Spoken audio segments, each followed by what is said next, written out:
Takže uvidíme, čo ten sovietský prieskum prinesie. Chudák pokazil si to. Nemecký veliteľ neponecháva nič Teraz je zapravil. náhodu a veľký sovieti. 85 mm projektil. To by... Ale kam to... Nie som, že mal. To dali dymovnicu. Delosovetská príprava znamenala zhromaždiť. Ale aj dymovnicu. Dymovnicu z prachu. Kde strieľajú? Čechoslováci, Nemci ešte nevystrelili.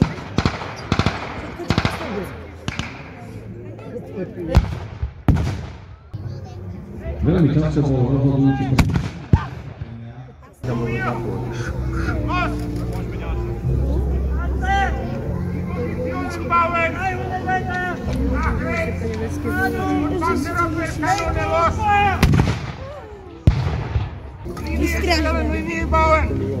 Ten kaliber 37 mm na konci vojny už bol jednoznačne nedostačujúci. Väčšina protitankových kanónov už mala kaliber cez 70 mm na obidvoch bojujúcich stranách. Nemci už disponovali aj 88 a 128 mm protitankovými kanónmi. S tým projektilom jednoducho už tento kanón dokázal nejakej P-34 alebo americkému Shermanu len tak zvorilo zaplávať. No a keď sa pozriete hore, tak vidíte, že Sovieti zmobilizovali aj svoj vzdušný prieskum. Vo vzduchu sa nám objavilo sovietské prieskumné lietadlo. Pozorovací úlohu.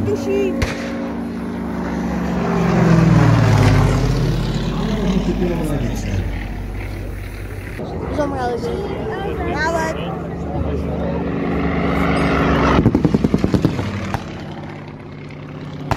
Lukáčová nejakého pilota pokropil polovinnými kilometrmi postavenie protitankového kanóna.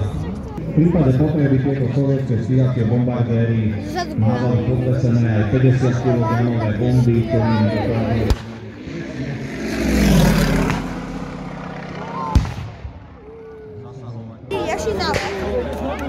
Jašinálek a teraz zinkuje.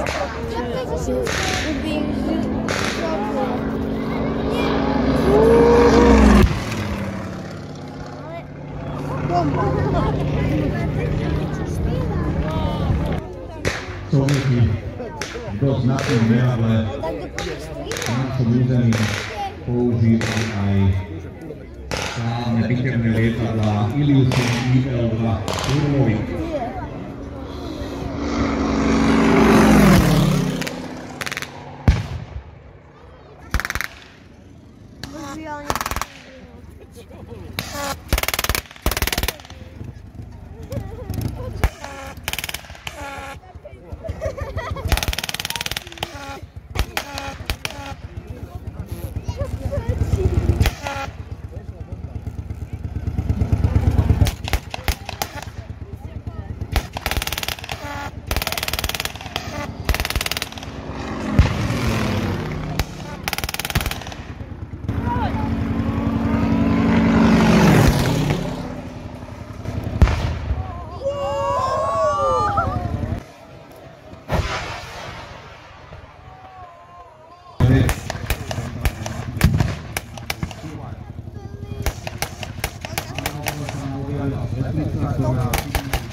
Skátok.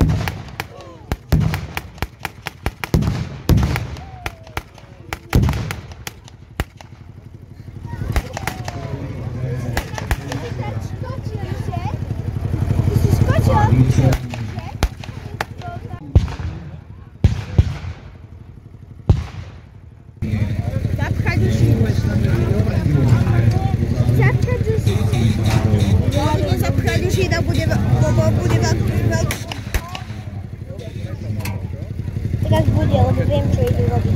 Je veľké bum. A ty sovětský žíž.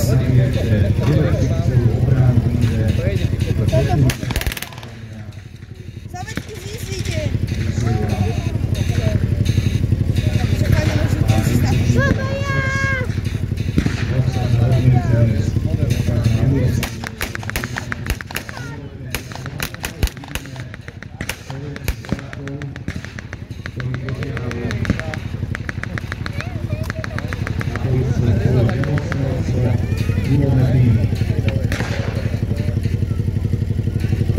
Toto dielo neznáša.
Čierny dym v tomto krátkovom kanóne znamená jediné, kanón je poškodený a Nemci ho už nevyuží. Tým pádom o jednu z dvoch svojich demonstrátských zbraní a Slovenska už môžu iba tu len tak nečinne ležať na mieste, čakať tým sovietky vybrúšila, dali sa protivníka vyprovokovať, vymanevrovať. To je prakticky jediný vec, čo nám dostáva, pretože výstroj Toto bude dobrá rana. To vystrelilo viacej patrí.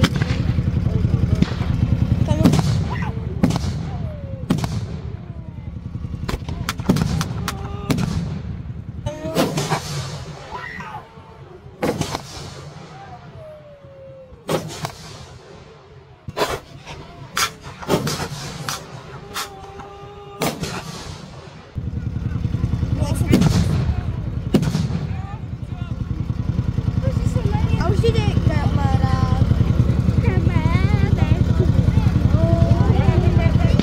Bizon rady. Koľko je tam veľkých nábojov?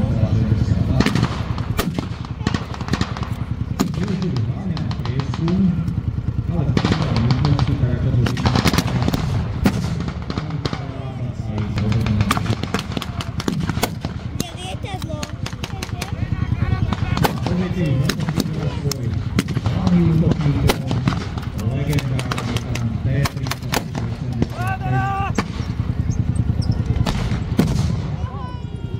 Jeden z dvoch tých najväčších počet týkov okolo 35 Títo všetci sa tým musia druhým zdať. bol ďalší, tým Sa musia zdať. americký Sherman. Na tomto boisku prakticky do Sa všetkých zdajú.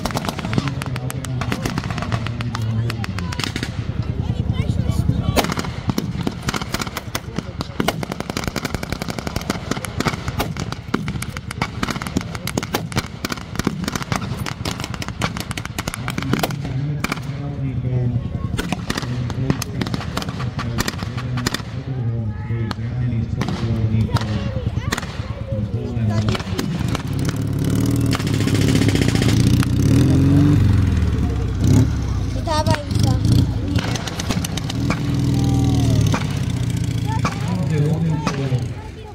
Sovieti nemali vo veľké obľúbené transportéry, hoci aj tie Američania dodávali, ale na dopravu pechoty, na vojsko využívali práve tanky. Na to je náleží privarené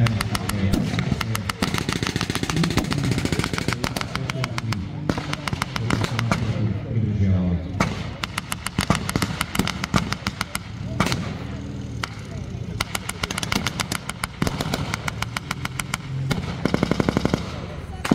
Chlapec pokúša brať novú náboje.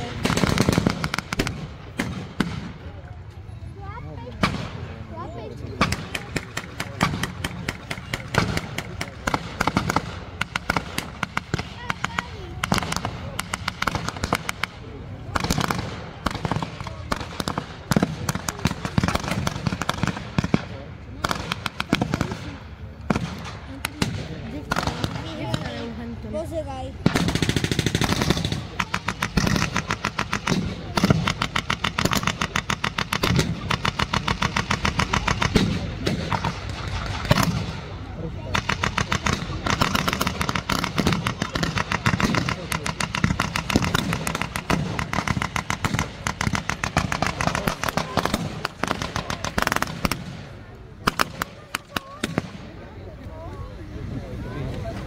Oni ich berú.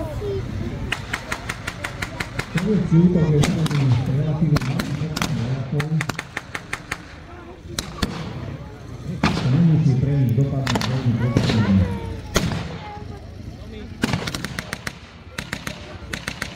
Samotný front je totižto v boji relatívne zraniteľný a má dostatočnú ochranu proteku.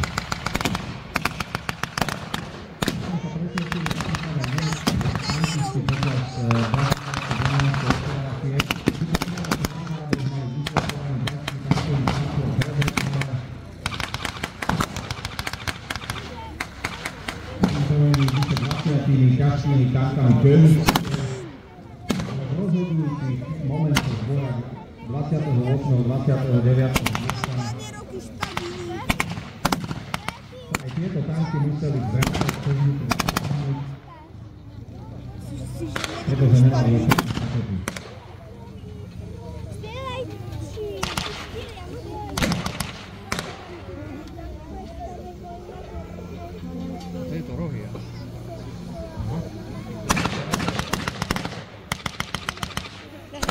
Na prvom kríle sovietskeho útoku môžeme vidieť terény Jeep Willis s dvoumetnou výzbrojou, ďalší veľmi podstatný príspevok americkej materiálnej pomoci Červenej armáde, z ktorej vojenský priemysel síce išiel na 100%, ale ďaleka nestiahol pokrývať všetkých frontových jednotiek.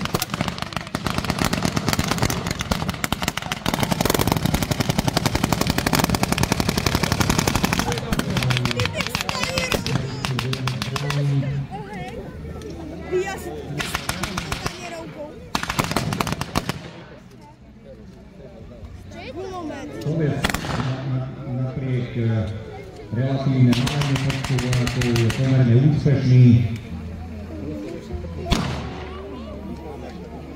Nemci sa jeden po druhom zápali.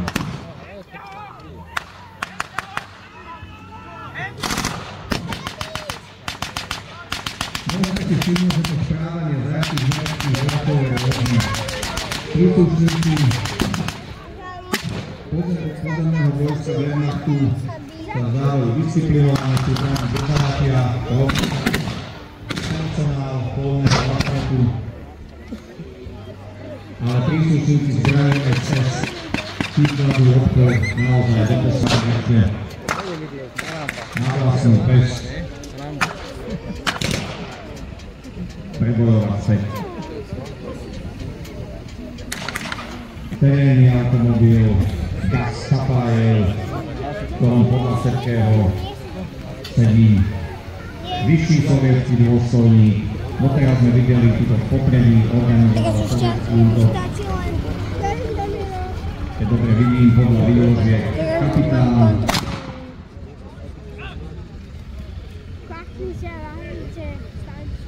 veľké zviera, ktoré prišlo v Sapaleve,